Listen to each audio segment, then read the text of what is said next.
Bonjour, bonjour, bonsoir à vous tous mes frères et sœurs qui avez pris le temps de vous arrêter aujourd'hui pour écouter cette conversation sur notre passion à nous tous, la parole du Seigneur. Je vous salue dans le précieux nom du Seigneur Jésus-Christ. Merci de vous être connectés. Aujourd'hui, nous allons parler d'un sujet très crucial qui est comment reconnaître notre faiblesse principale et la dompter. Comment reconnaître notre faiblesse principale, que j'appelle notre faiblesse dangereuse, et la dompter. Alléluia. C'est une parole que le Seigneur m'a donnée moi-même en ce moment parce que je suis en train de passer par un moment où je suis en train d'essayer de dompter ma faiblesse principale. Et le Seigneur m'a dit, partage cela avec les frères et les sœurs pour que nous puissions tous bénéficier de cela. Alléluia. Avant de commencer, je voudrais qu'on se mette dans la présence du Seigneur et que tu lui dises merci infiniment pour ce qu'il a fait pour toi, que tu prennes ce petit moment d'adoration comme un moment de reconnaissance à l'Éternel. Reconnaissance pour ce qu'il a été, pour ce qu'il est et pour ce qu'il sera pour toi. Alléluia. On va adorer le Seigneur. Tu vas te mettre dans la présence du Seigneur, mon frère, ma sœur, et tu vas penser à tout ce que le Seigneur a fait pour toi, sa fidélité envers toi jour après jour, et tu vas l'adorer. Tu as été si bon, Seigneur.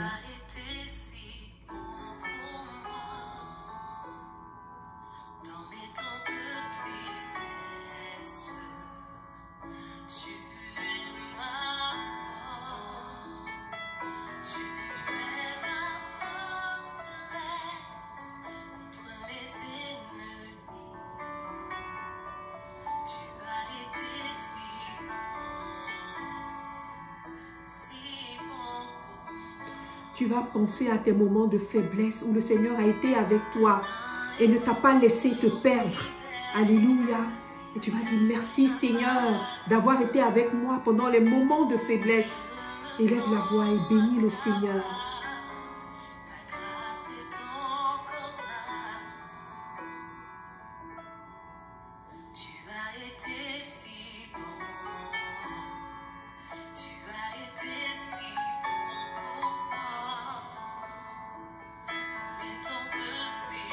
Dans mes temps de faiblesse,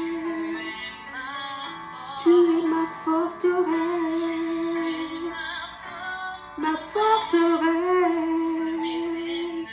contre mes ennemis et contre moi-même. Alléluia, alléluia pour moi. Éternel des armées, nous voulons te dire merci aujourd'hui parce que, Seigneur, c'est toi qui es notre forteresse pendant nos moments de faiblesse. Et tu ne nous laisses pas nous perdre, Seigneur, parce que tu nous prends par la main et tu nous rattrapes avant que nous tombions, Seigneur, en tentation. Éternel des armées, nous venons devant toi, Seigneur, pour que tu nous révèles à chacun d'entre nous notre faiblesse la plus dangereuse, Seigneur, celle sur laquelle nous devons veiller. Éternel des armées, viens, Seigneur, et sois notre forteresse et apprends-nous à reconnaître notre faiblesse et à la dompter. Au nom puissant de Jésus, nous avons prié. Alléluia. Amen. Amen. Béni soit le Seigneur. Béni soit le Seigneur. Oh, c'est un plaisir d'être dans la présence du Seigneur. Alléluia. Bienvenue, bienvenue.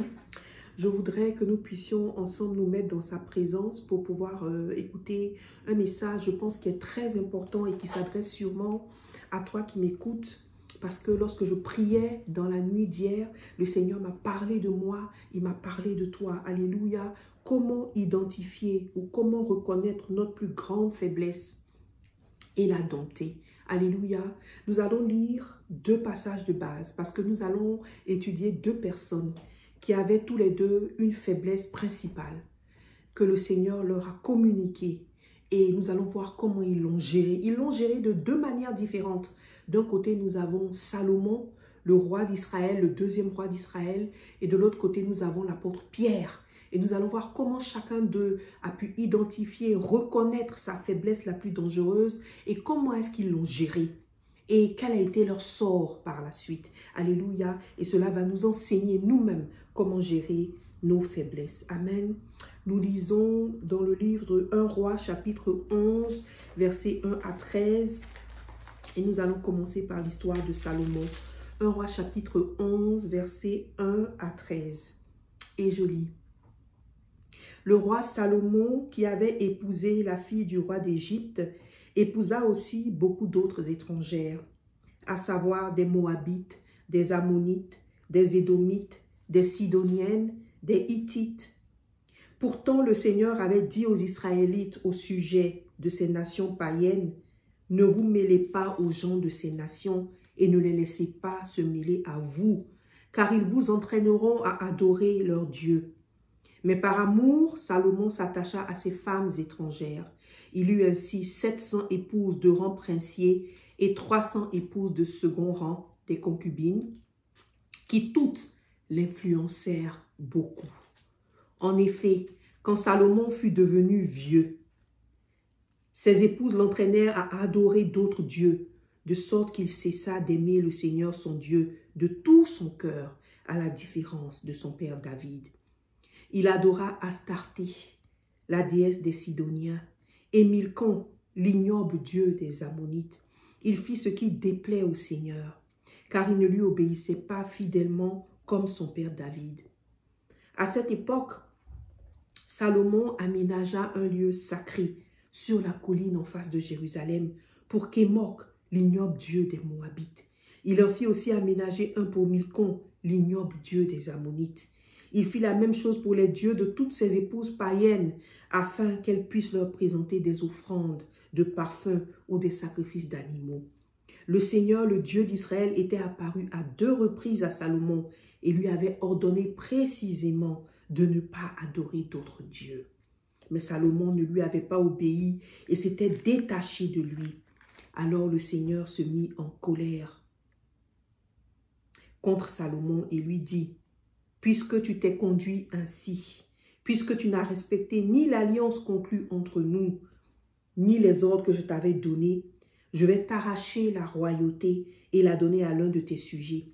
Toutefois, à cause de ton père David, je n'accomplirai pas cette menace durant ta vie.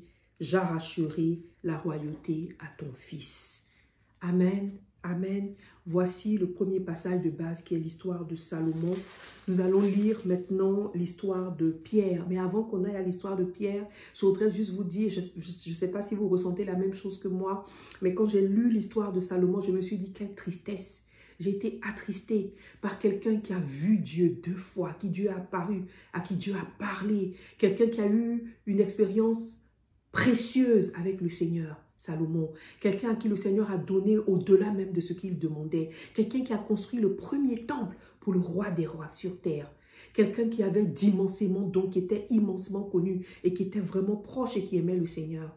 Quand vous lisez ce qui est arrivé, ce qui lui est arrivé à cause de son amour pour les femmes, je ne sais pas si comme moi vous êtes triste, et j'ai été attristée et à un moment le Seigneur m'a dit, ma fille, si tu ne gères pas ta faiblesse, si tu n'identifies pas d'abord ta faiblesse la plus dangereuse et si tu ne la gères pas, ce qui est arrivé à Salomon peut t'arriver. Alléluia. Et c'est ce que je voudrais que nous puissions inscrire dans nos cœurs et dans nos âmes. Ne croyons pas en lisant l'histoire de personnes comme Salomon qui sont allés suivre des dieux, des génies, des esprits qui ne sont pas de Dieu, leur construire des temples. Et ne soyons pas choqués en se disant, oh mon Dieu, qu'est-ce qu'il a fait? Mais disons-nous que cela peut nous arriver. Pourquoi? Si nous ne gérons pas notre faiblesse personnelle, chacun de nous a une faiblesse. Chacun de nous a une faiblesse qui est notre faiblesse principale, qui est une faiblesse dangereuse, quelque chose qui nous fait fléchir, qui peut nous faire fléchir devant le péché. C'est ça la faiblesse et on va voir la définition tout à l'heure. Et si nous ne faisons pas attention, nous pouvons finir comme Salomon, avec une alliance brisée et une vie complètement détournée du Seigneur. Alléluia, ce ne sera pas ton sort, ce ne sera pas le mien au nom puissant de Jésus-Christ. Lisons notre deuxième passage de base qui est l'histoire de Pierre dans Matthieu chapitre 26, versets 69 à 75. Matthieu chapitre 26, versets 69 à 75. Alors, nous allons lire à partir du verset 69. Pierre était assis dehors, dans la cour. Une servante s'approcha de lui et lui dit, « Toi aussi, tu étais avec Jésus, cet homme de Galilée. » Mais il le nia devant tout le monde en déclarant, « Je ne sais pas ce que tu veux dire. » Puis, il s'en alla vers la porte de la cour. Une autre servante le vit et dit à ceux qui étaient là, « Celui-ci était avec Jésus de Nazareth. » Et Pierre le nia de nouveau en déclarant, « Je jure que je ne connais pas cet homme. » Verset 73, peu après, ceux qui étaient là s'approchèrent de Pierre et lui dirent, « Certainement tu es l'un d'entre eux.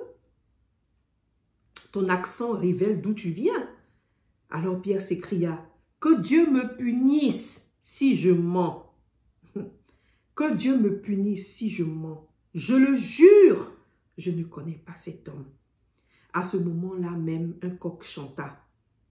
Et Pierre se rappela ce que Jésus lui avait dit. « Avant que le coq ne chante, tu auras prétendu 3 fois ne pas me connaître. » Il sortit et pleura amèrement.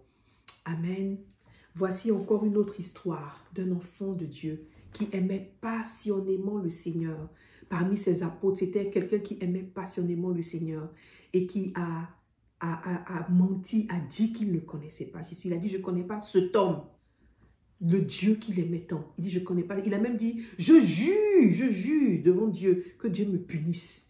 C'est ce qu'il a sorti de sa bouche pour dire, je ne connais pas Jésus-Christ, pour renier celui qu'il aimait tant. Cela ne sera pas ton histoire, cela ne sera pas mon histoire. Mais pourquoi? Parce que Pierre avait une faiblesse. Il avait une faiblesse depuis toujours, mais il ne l'avait pas identifié, il ne l'avait pas reconnu. Et on va voir ce que Pierre et Salomon n'ont pas fait. Et on va voir ce que Pierre a finalement compris et comment est-ce que cela a changé sa vie. Donc, nous avons une faiblesse. Tu as une faiblesse.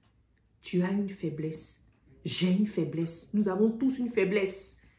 Tous les enfants de Dieu dans la parole de Dieu, toute l'histoire de Dieu avec l'humanité, nous avons une faiblesse. Alléluia. Nous avons une faiblesse. Et si nous n'identifions pas cette faiblesse, nous allons faire les erreurs que Salomon et Pierre ont faites. Donc, commençons par regarder qu'est-ce que c'est que la faiblesse. Quand on parle de faiblesse, quand l'Éternel parle de faiblesse, aujourd'hui, c'est quoi la faiblesse? Nous allons lire Hébreux chapitre 4, le verset 14 à 16. Hébreux chapitre 4, le verset 14 à 16. Et je lis. « Tenons donc fermement la foi que nous proclamons. Nous avons en effet un grand prêtre souverain qui est parvenu jusqu'en la présence même de Dieu. C'est Jésus, le Fils de Dieu. Nous n'avons pas un grand prêtre incapable de souffrir avec nous de nos faiblesses. Au contraire, notre grand prêtre a été tenté en tout temps, comme nous le sommes, mais sans commettre de péché. Approchons-nous donc avec confiance du trône de Dieu où règne la grâce. Nous y obtiendrons le pardon et nous y trouverons la grâce pour être secourus au bon moment. » Amen. Je relis le verset 15. « Nous n'avons pas un grand prêtre incapable de souffrir avec nous de nos faiblesses. Au contraire, notre grand prêtre lui-même a été tenté en tout comme nous le sommes, mais sans commettre de péché. » Alléluia. Ce passage, c'est Paul qui parle aux Hébreux et il leur parle de la faiblesse. Plutôt, avant et après, si vous continuez à lire le Hébreux chapitre 5, vous allez voir que l'apôtre Paul parle de la faiblesse et comment est-ce que nous pouvons être plus forts que nos faiblesses. Et pour commencer en introduction, il dit, notre Seigneur Jésus-Christ est un souverain sacrificateur. C'est un prêtre qui se présente devant Dieu pour présenter nos péchés. Et ce grand prêtre que nous avons, qui est mort pour nous sur la croix de Golgotha pour nos péchés, ce prêtre-là, il a aussi connu la faiblesse. Donc, quand il prie, il va devant l'Éternel pour prier, pour intercéder pour nous. C'est quelqu'un qui n'est pas incapable de comprendre parce que lui aussi, il a connu la faiblesse. Il a été exposé à la faiblesse, le Seigneur Jésus-Christ. Et c'est ce que Paul est en train de dire. Mais, contrairement à nous, il n'a pas péché. Contrairement à nous, il n'a pas péché. Il a été exposé à la faiblesse, mais il n'a pas péché. Et nous allons conclure notre conversation d'aujourd'hui avec ce que le Seigneur Jésus-Christ a fait pour ne pas pécher lorsqu'il a été exposé à la faiblesse. Alléluia. Donc la faiblesse, c'est quoi? La faiblesse, c'est quelque chose qui t'affaiblit, qui te fait fléchir devant le péché. La faiblesse, c'est elle qui te conduit à la tentation. Alléluia. La faiblesse te conduit à la tentation. C'est la faiblesse qui va te faire pécher parce qu'elle va te conduire à la tentation. Donc, on est exposé à la faiblesse. Et si on est faible, qu'on se laisse aller, on fléchit. Donc, la faiblesse, c'est quelque chose dans ta vie. Quelque chose qui te fait fléchir devant le péché. Quelque chose qui t'affaiblit devant le péché et tu n'arrives pas à dire oui, tu n'arrives pas à dire non, tu n'arrives pas à résister. C'est ça et c'est de cette faiblesse-là que nous parlons aujourd'hui. Chacun de nous a une faiblesse, quelque chose qui nous affaiblit devant le péché. C'est quelque chose qui peut nous faire fléchir devant le péché. Et si nous ne faisons pas attention, nous pouvons nous laisser aller. Alléluia. Donc nous allons regarder beaucoup d'exemples et nous allons parler à la fin de ces exemples-là. Mais je voudrais qu'on prenne le temps de regarder comment est-ce que nous devons reconnaître, identifier ou reconnaître notre faiblesse la plus grande, celle que le diable aussi connaît et peut utiliser pour nous faire pécher, pour nous faire flancher et comment la dompter. Alléluia. Alors, la première chose que nous allons lire, c'est l'avertissement. L'avertissement que l'Éternel nous donne. La première façon de dompter ta faiblesse, c'est de la reconnaître. Et comment tu la reconnais? Le Seigneur nous avertit toujours de notre faiblesse. Il nous avertit toujours. Alléluia. Donc, on va regarder comment est-ce qu'il a averti Salomon de sa faiblesse. Lorsque Salomon a fini de construire le temple, la Bible dit qu'il a construit le temple de l'Éternel en 7 ans et il a construit sa maison en 13 ans. Et quand il a fini de construire toutes les choses comme son père lui avait dit, la Bible dit qu'il est venu devant l'Éternel et il a voulu prier pour le temple. C'était un peu une sorte de dédicace pour le temple et il a voulu prier. Il a prié, il a dit au Seigneur, Seigneur, je te confie ce temple-là, que toutes les personnes qui vont prier dans ce temple, qui vont regarder vers ce temple pour prier, tu exauces leur prière. Et ça, c'est dans 2 Chroniques chapitre 7, les versets 17 à 21. 2 Chroniques chapitre 7, versets 17 à 21. Donc, Salomon s'est mis devant l'Éternel et il a prié. Et la Bible dit qu'après cela, l'Éternel lui a apparu une deuxième fois. Et lorsque l'Éternel lui a apparu une deuxième fois, l'Éternel lui a partagé un avertissement. Amen. Donc, le Seigneur parlait à Salomon après que Salomon ait prié pour le temple. Et quand il lui apparaît pour une deuxième fois, il lui apparaît puis il avertit et lui dit, fais attention. Si tu t'en vas servir d'autres dieux, Salomon, si tu t'en vas faire ces choses-là, sache que je vais t'abandonner. Et donc, Dieu avait déjà averti Salomon pour lui dire, pour insister, pour lui dire, fais attention aux autres dieux. Pourquoi? Parce que le Seigneur avait déjà décelé qu'il y avait une tendance que Salomon aurait pu le faire. Mais Salomon n'a pas compris. Salomon n'a pas compris. On va le voir par la suite de sa vie. Il n'a pas compris. Et ça, c'est quelque chose qui est important. Chaque fois, si tu as une faiblesse, c'est même pas si, nous avons tous des faiblesses. Mais le Seigneur nous avertit toujours. C'est quelque chose sur lequel tu vas entendre parler souvent dans des prédications à l'église. Toi-même, le Seigneur va te monter à cœur et tu sauras qu'il faut que tu fasses attention à quelque chose de précis dans ta vie. Regardons l'histoire de Pierre. Dans Matthieu chapitre 26, versets 31 à 35. Qu'est-ce qui s'est passé avec Pierre? De la même manière, le Seigneur aussi a averti Pierre. Et ils étaient en train de discuter après la Sainte Seine, le Seigneur Jésus-Christ, ses disciples. Et le Seigneur a voulu leur partager la prophétie où Dieu a dit, je vais frapper le berger et le troupeau sera dispersé. D'accord? Mais je serai vivant et tout, je vais ressusciter des morts. Et Pierre qui se lève, pendant que tout le monde dit, Seigneur, moi, même si tous les autres qui sont là t'abandonnent, tous les autres qui sont ici à table t'abandonnent, moi, Pierre, je ne t'abandonnerai jamais. Et le Seigneur lui dit, tu sais, je vais te dire quelque chose, Pierre. Avant que le coq n'aura chanté là, tu vas m'abandonner 3 fois. Tu vas me renier 3 fois. Et la Bible dit au verset 35, et c'est ce verset que je veux lire, Matthieu 26, verset 35. Bon, 34, on va lire l'avertissement du Seigneur. Jésus lui dit, je te le déclare, c'est la vérité. Cette nuit même, avant que le coq ne chante, tu auras prétendu 3 fois ne pas me connaître. Pierre lui dit, je ne prétendrai jamais que je ne te connais pas, même si je dois mourir avec toi. Et tous les autres disciples dirent la même chose. Alléluia. Voilà la réponse de Pierre à l'avertissement du Seigneur. Vous savez, quand je lisais, je me suis posé une question que je vais vous poser aussi. Quand le Seigneur t'avertit et puis il te dit, il t'appelle par ton nom, puis il te dit, Dorcas, fais attention. Avant que l'année ne finisse là, tu vas me trahir. Avant que l'année ne finisse, mon cher fils, tu vas faire telle chose qui va me déshonorer. Avant que l'année ne finisse, ma fille, fais attention. Tu vas faire telle chose que je n'aime pas. Si le Seigneur te dit ça, et si le Seigneur t'avertit, ou bien comme il a dit à Salomon, il te parle et puis te dit, fais attention. Je ne veux pas que tu ailles dans cet endroit. Fais attention. Je ne veux pas que tu fasses telle chose. Quelle est la réaction que nous devons avoir en tant qu'enfant du Seigneur, normalement?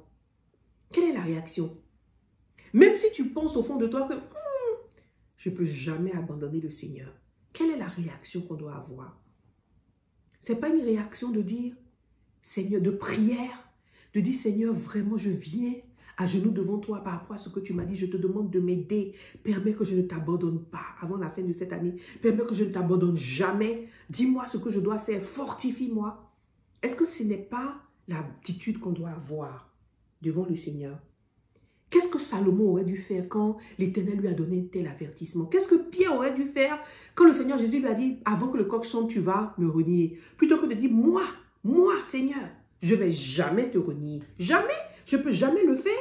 Moi, même si les gens qui sont là peuvent le faire, moi, je ne le ferai jamais. Et il parlait des gens, de ses amis, de ses collègues, de ses frères, oncles, disciples, apôtres, qui étaient tous assis là. Ces deux, ils parlaient de cette manière. Alors, et il disait non, je ne vais jamais le faire. C'est de la vanité. Souvent, il nous est difficile d'accepter et de reconnaître une faiblesse que le Seigneur pointe du doigt dans nos vies, par vanité, c'est notre ego, par orgueil.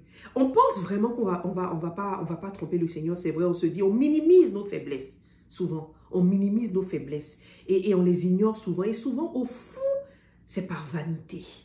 On se dit, non, moi, non, moi j'aime trop le Seigneur, moi je ne peux jamais abandonner le Seigneur. Et on le dit par vanité. Mais si on s'arrête un instant, et c'est ce qu'on devrait faire, au lieu de s'entêter et de dire au Seigneur, de défier le Seigneur, pour lui dire non, je ne le ferai jamais, c'est de s'arrêter, de dire Seigneur, chaque fois que je me tiens devant toi, tu me rappelles cette faiblesse que j'ai, tu me dis de faire attention. Chaque fois que je m'en vais dans une étude biblique, tu me rappelles cette faiblesse de ma vie. Chaque fois que je me tiens devant toi, tu me dis de faire attention à telle chose, ou à telle personne, ou à tel endroit, Seigneur. Et chaque fois, cette faiblesse que tu me rappelles, tu pointes du doigt là. Père, aide-moi.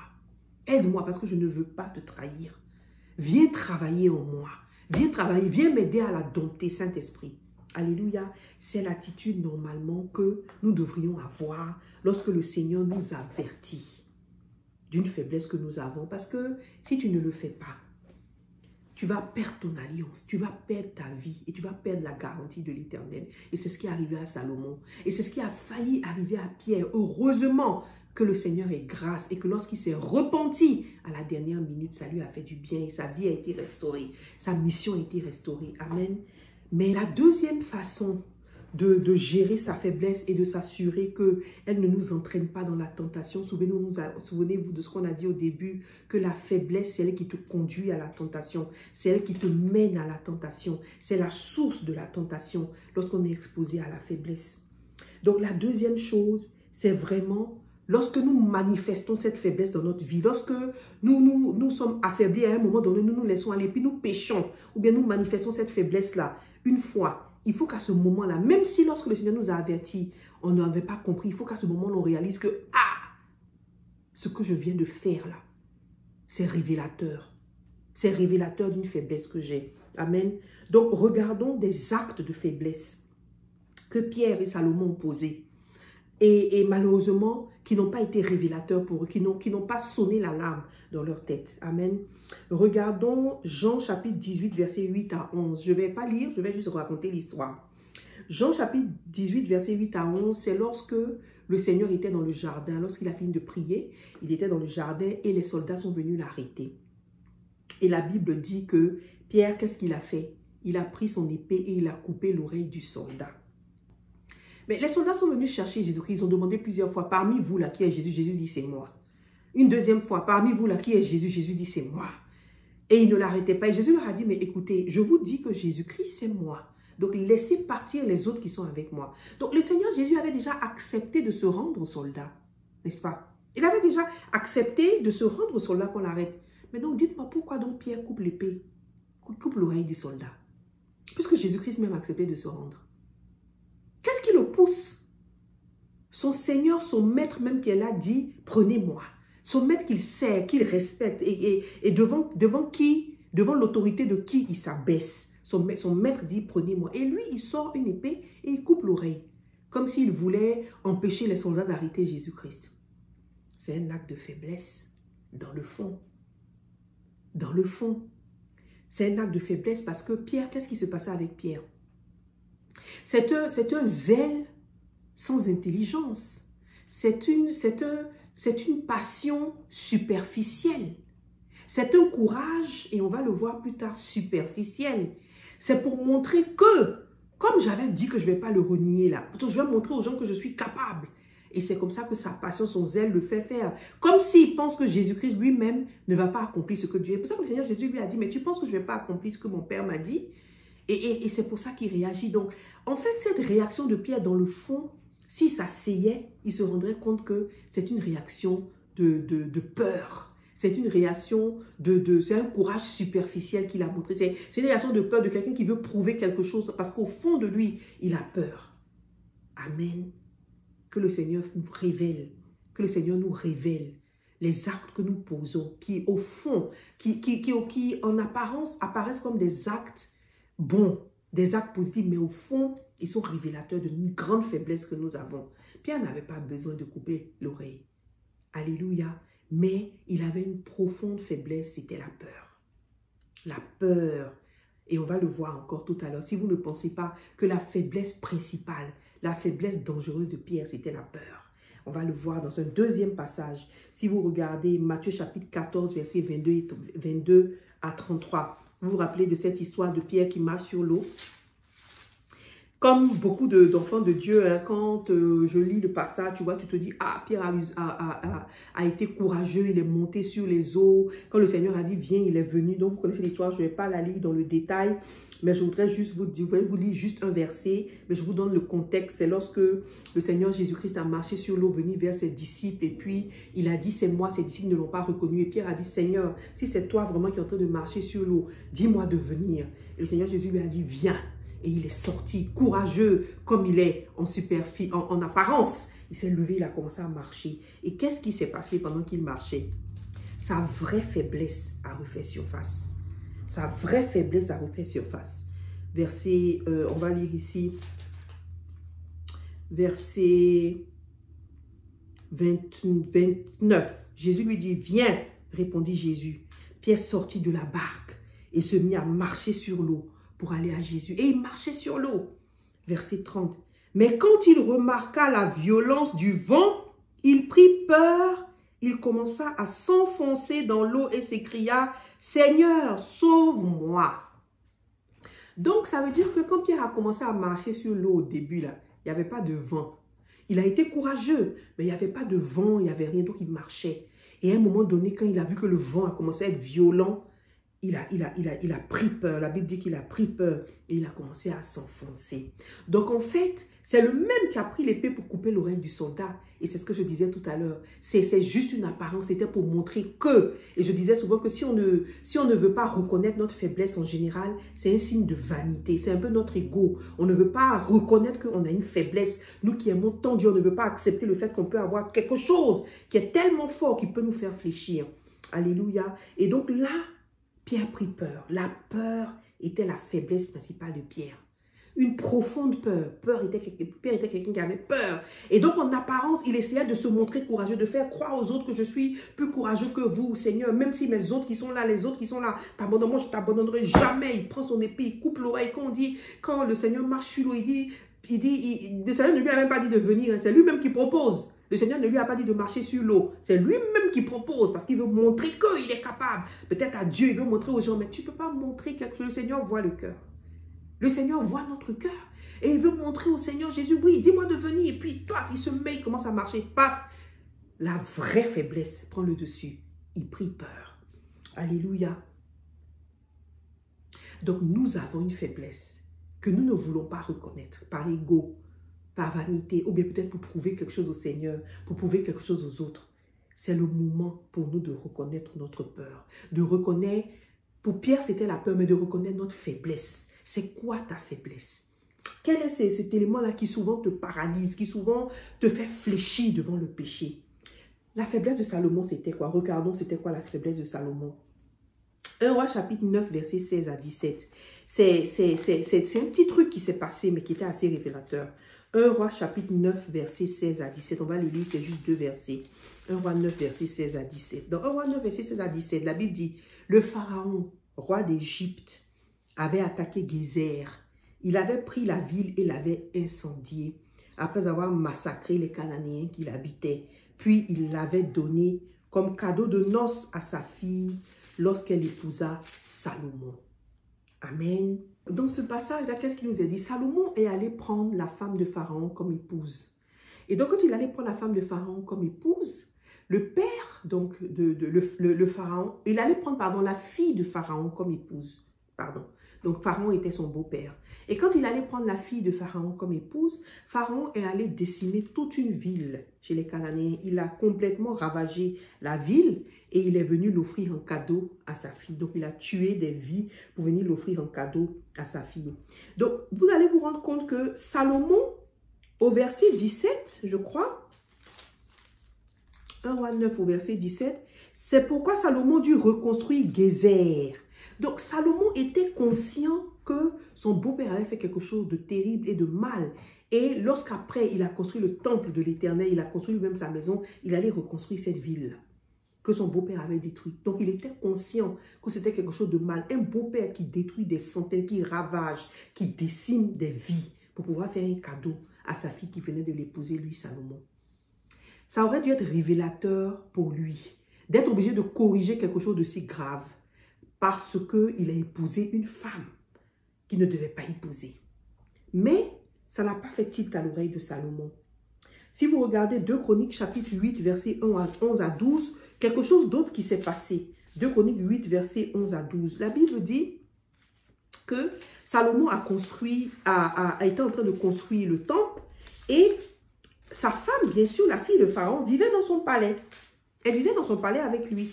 Mais qu'est-ce qui s'est passé? Salomon l'a fait déménager de son palais. Il l'a fait déménager de son palais. 2 Chroniques 8, versets 11 à 12. Sur l'ordre de Salomon, sa femme, la fille du Pharaon, quitta la cité de David et s'installa dans le palais construit pour elle. Le roi se disait en effet, « Même ma femme ne doit pas demeurer dans le palais de David, roi d'Israël, car des bâtiments où l'on a déposé le coffre sacré du Seigneur sont eux-mêmes sacrés. » Amen. Donc, c'est une bonne intention de Salomon, n'est-ce pas? De faire déménager sa femme de la cité de David et de l'emmener dans un autre palais. C'est une bonne intention parce qu'il aimait, il respectait, il craignait tellement Dieu, la sainteté de Dieu. Et parce que le coffre de l'alliance était là, il s'est dit, c'est pas possible, je ne peux pas laisser ma femme là. Mais il y avait d'autres personnes qui étaient là. Lui-même, il fréquentait le temple. Ça veut dire que derrière ce acte effectivement louable qu'il venait de faire, il reconnaissait aussi en même temps que sa femme était une faiblesse. Parce qu'elle n'était pas sacrée. Et il a voulu l'emmener le plus loin possible de la présence du Seigneur. Donc, ta femme, elle, tu lui construis un palais pour qu'elle ne soit pas dans le palais où ton Dieu saint habite. Mais toi, dans ta vie personnelle, tu es avec cette femme-là, avec toi. Et c'est ta femme. C'est quelque chose que tu n'as pas considéré assez sacré pour être dans la présence de Dieu. Mais est-ce que toi, tu n'as pas la présence de Dieu avec toi? Donc, ça devait être une sonnette d'alarme à l'oreille de Salomon qu'il s'était laissé aller à une faiblesse quelque part qu'il ne voulait pas reconnaître. Une faiblesse envers les femmes. Une faiblesse qui fait que je veux tellement garder cette femme, même si cette personne n'est pas sacrée, même s'il y a quelque chose de malsain dans la vie de cette personne, je veux tellement la garder. Et c'est ça ma faiblesse, ma faiblesse envers les femmes. Donc, Salomon, c'était sa faiblesse, c'était les femmes. Sa faiblesse, c'était son attirance, son amour pour les femmes étrangères. Voilà la faiblesse de Salomon. Il en a eu 1300 femmes, 700 concubines, toutes étrangères. Et ça ne lui a pas mis la puce à l'oreille. Que si pour une seule personne, tu es obligé de l'enlever de la présence de ton Dieu, ça veut dire qu'il y a un problème. Toi qui es un enfant de Dieu avec une si grande mission. Amen. Donc dans nos vies personnelles, souvent, nous posons des actes qui nous révèlent nous-mêmes qu'il y a un problème sérieux quelque part. Il y a une faiblesse, il y a quelque chose qu'on n'est pas en train de réaliser et on le fait quand même, on se voile la face. Je voudrais que nous nous arrêtions pour nous demander pourquoi. Pourquoi on ne reconnaît pas? Quelle est ta faiblesse dans ta vie? Et pourquoi tu n'arrives pas à reconnaître cette faiblesse-là? Quelle est ta faiblesse? Quelle est cette chose qui peut te conduire à pécher? Rappelez-vous, la faiblesse, c'est la source de la tentation. La faiblesse, c'est la cause de ton fléchissement devant le péché. C'est ça qui va te faire pécher. Et souvenez-vous beaucoup de Ève, Adam et Ève. Souvenez-vous de Adam et Ève. Dans Genèse, dans le livre de Genèse, qu'est-ce qui s'est passé? C'est vrai, Ève a péché, elle a pris le fruit, elle en a mangé. Mais si vous regardez bien ce que la parole de Dieu dit, la Bible dit, Ève vit que le fruit était bon.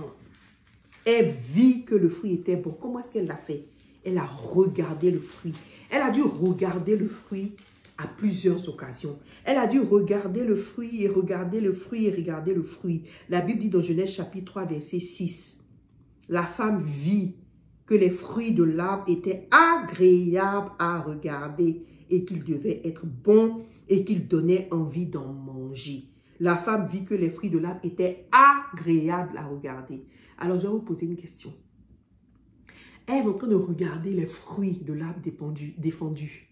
L'arbre, Dieu lui a dit de ne pas manger. Et puis elle regarde, puis elle trouve qu'ils sont agréables à regarder. Supposons qu'elle avait passé son temps qu'à regarder, mais sans toucher. Est-ce qu'elle avait péché? Est-ce qu'elle avait péché? En fait, non. Mais c'est quoi? Elle a été faible. Elle a été faible en passant son temps à regarder les fruits de l'arbre. C'est sa faiblesse qui l'a conduite. La convoitise des yeux, c'était la faiblesse d'Ève. La convoitise, c'était la faiblesse d'Ève.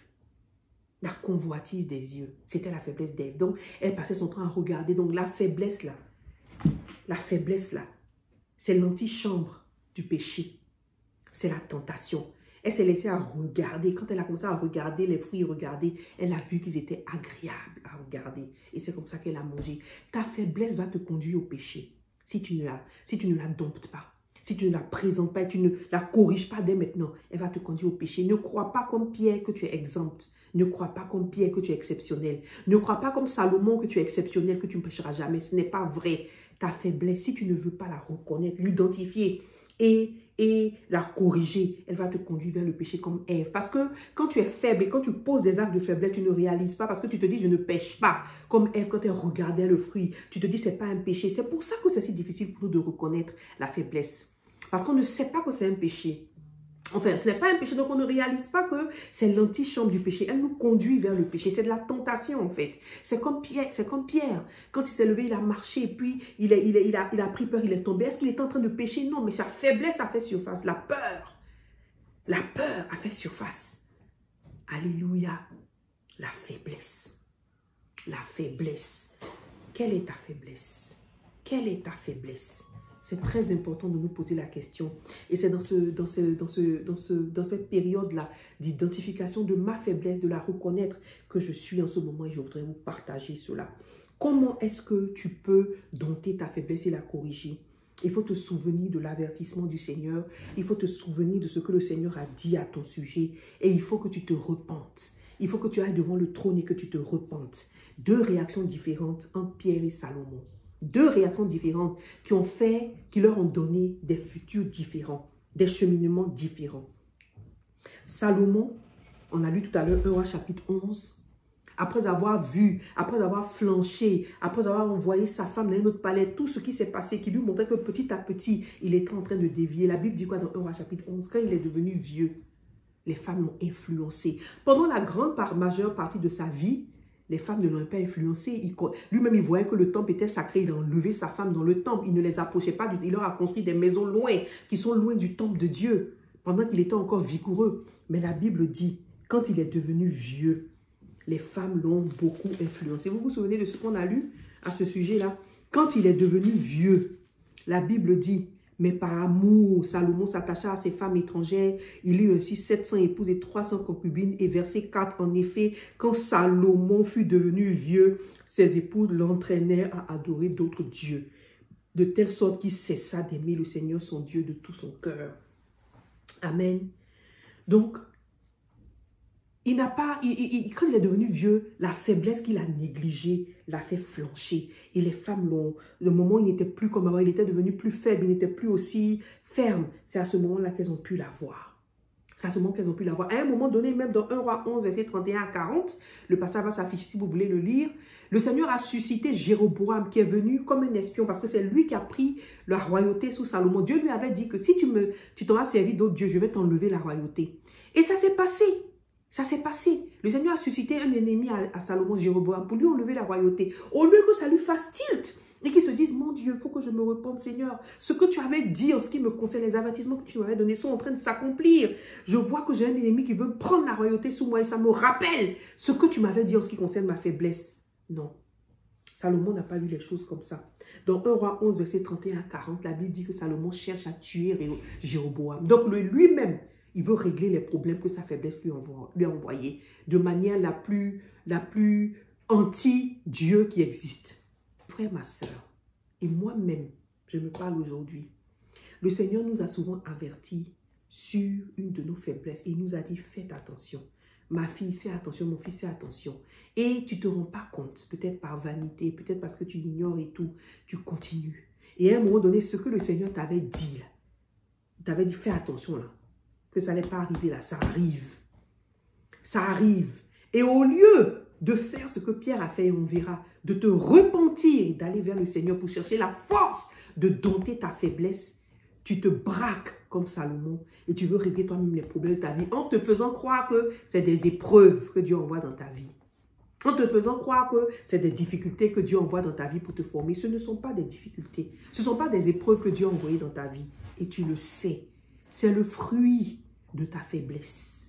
C'est le fruit de ce que tu t'es laissé aller, puis tu as péché là. C'est le fruit qui est là. Et tu le sais, parce que le Seigneur te l'a dit par le passé. Donc, je ne parle pas des vraies épreuves que le Seigneur met sur notre chemin pour nous former.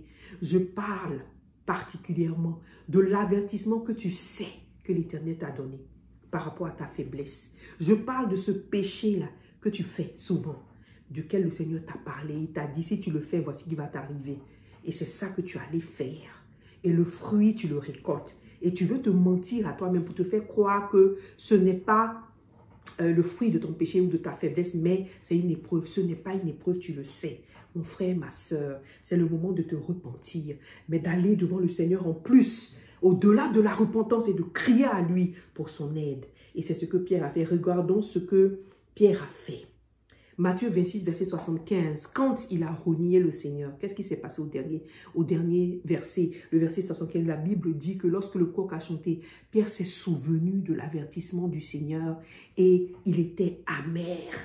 Il a été amer. Matthieu 26, verset 75, c'était le début de la repentance de Pierre. Un regret énorme d'avoir trompé le Dieu qu'il aimait tant. Un cœur brisé. Pierre avait le cœur brisé, il dit, c'est comment j'ai pu faire ça au Seigneur? Il me l'avait pourtant dit. Amen. Ce cœur de repentance, ce cœur brisé, c'est ce cœur-là que tu dois avoir. Le verset 75 de Matthieu chapitre 26, la parole de Dieu dit, et Pierre se rappela ce que Jésus lui avait dit. Avant que le coq ne chante, tu auras prétendu 3 fois ne pas me connaître. Il sortit et pleura amèrement. Pierre a pleuré amèrement. Salomon s'est braqué. Pierre a pleuré amèrement, son début de remontance. Salomon, devant son péché, il s'est braqué. Devant la récompense, le fruit de son péché, il s'est braqué. Au lieu de se mettre devant le Seigneur et de demander pardon. La première chose que tu dois faire, lorsque tu réalises que tu as fait un faux pas, que tu as péché et que c'est le fruit de ta faiblesse t'a finalement eu et tu as péché, la première chose à faire quand tu te souviens, d'abord, souviens-toi de l'avertissement que Dieu t'a donné. N'oublie pas. Comme Pierre, souviens-toi du moment où le Seigneur t'a dit, fais attention et tu n'as pas. Souviens-toi que ce que tu es en train de récolter là, accepte ça. Et puis ensuite, mets-toi devant le Seigneur et puis dis, Seigneur, pardonne-moi. Une vraie repentance. Alléluia. Je voudrais qu'on s'arrête 30 secondes et que tu essaies de te mettre devant le Seigneur pour dire, Seigneur, ce péché que j'ai commis, cette faute que j'ai faite, ce acte de faiblesse là, peut-être qu'il n'était pas encore péché. Papa, je te demande pardon. Papa, je te demande pardon. Prends quelques secondes et souviens-toi d'Ève. Si Ève s'était rendue compte que regarder le fruit chaque jour après jour était faiblesse, et qu'elle avait dit, Père, tu nous as dit de ne pas manger le fruit, mais lorsque j'ai tellement envie de le regarder, je le trouve appétissant, aide-moi à ne pas pécher. Adam et Ève n'auraient pas péché. Si Ève s'était mise devant le Seigneur avec son mari pour dire, mon mari, je regarde ce fruit-là, vraiment, il me donne envie. Prions le Seigneur. Adam et Ève n'auront pas péché. La repentance. le brisement. Se souvenir de l'avertissement du Seigneur. Alléluia. C'est ce que tu dois faire en ce moment, mon frère. C'est ce que tu dois faire en ce moment, ma soeur. Amen. Et la dernière chose que je voudrais vous partager sur comment dompter sa faiblesse. Alléluia. C'est la prière. Lorsque tu finis de te repentir devant le Seigneur, c'est la prière. C'est la prière et demander l'action du Saint-Esprit. C'est la prière, c'est la supplication au Seigneur. Et c'est ce que Pierre a fait. Pierre est allé se cacher, gêné, mais qu'est-ce qu'ils ont fait les disciples? Ils se sont mis dans une chambre haute. Ils ont commencé à prier, prier, prier pendant des semaines, ils priaient le Seigneur. Ils se repentaient, ils disaient, Seigneur Jésus, tu es mort. Imaginez, on était là. Pierre disait, je t'ai renié. Il disait, on t'a laissé. Ils étaient dans le regret. Et ils ont prié le Seigneur. Et qu'est-ce qui s'est passé après la prière? Le Saint-Esprit est descendu. Et quand cette prière est descendue, Pierre a commencé à parler d'une autre fois. Les choses, la faiblesse qu'il avait, la peur qu'il avait a disparu dans la prière. Alléluia. C'est très, très important. Je voudrais qu'on lise 2 Timothée 1, verset 7, qui va encore nous confirmer la manière dont nous devons dompter notre faiblesse. 2 Timothée 1, verset 7. 2 Timothée 1, verset 7. La parole de Dieu dit, « Car l'esprit que Dieu nous a donné ne nous rend pas timides. Au contraire, cet esprit nous remplit de force et de maîtrise de soi. » Cet esprit nous remplit de force, d'amour et de maîtrise de soi. Le Saint-Esprit, c'est le Saint-Esprit qui nous remplit de force. Il nous remplit de maîtrise de soi devant la faiblesse. Que tu puisses te maîtriser, que tu puisses parler à toi-même devant la faiblesse. Et que ta faiblesse t'arrête et que tu ne laisses pas la faiblesse t'envahir pour te conduire au péché. C'est le Saint-Esprit qui fait ce travail. Et c'est le Saint-Esprit qui a fait ce travail dans les disciples. Ils se sont disposés devant l'Éternel par un cœur repenti, brisé. Ils ont dit, Seigneur, j'ai besoin de ton aide. Pierre a dit, Seigneur, j'ai besoin de ton aide pour ne plus jamais te renier. Et le Saint-Esprit est descendu, a fait son œuvre. Alléluia. Là où tu es en ce moment, le Saint-Esprit peut faire son œuvre pour éradiquer la faiblesse de ta vie. Alléluia. Regardez finalement Gethsémani. On va terminer avec ça. Notre Seigneur Jésus-Christ, il a été exposé. Il n'était pas faible, hein? Il a été exposé à la faiblesse. Luc, et c'est ce que vous vous rappelez tout à l'heure, on avait lu qu'il a été exposé à la faiblesse. Donc, il sait ce que nous vivons. Il sait ce que nous vivons. Il sait ce que tu vis par rapport à ta faiblesse. Mais Luc 22, verset 39 à 46, qu'est-ce qui s'est passé? Le mont des Oliviers. Le Seigneur Jésus-Christ s'est retiré à prier toute une nuit pour que la faiblesse ne prenne pas le dessus. La Bible, il était saisi d'angoisse. L'angoisse, il a été exposé à l'angoisse. Il était saisi d'angoisse, mais il a prié, Seigneur, j'ai besoin de ton aide. Et Dieu a envoyé un ange pour le fortifier. Le Seigneur que tu as, prends le temps de prier. Prends le temps de te mettre devant l'Éternel et dis, Seigneur, viens. Prends la nuit, prends des jours de jeûne et prie. Présente ta faiblesse au Seigneur.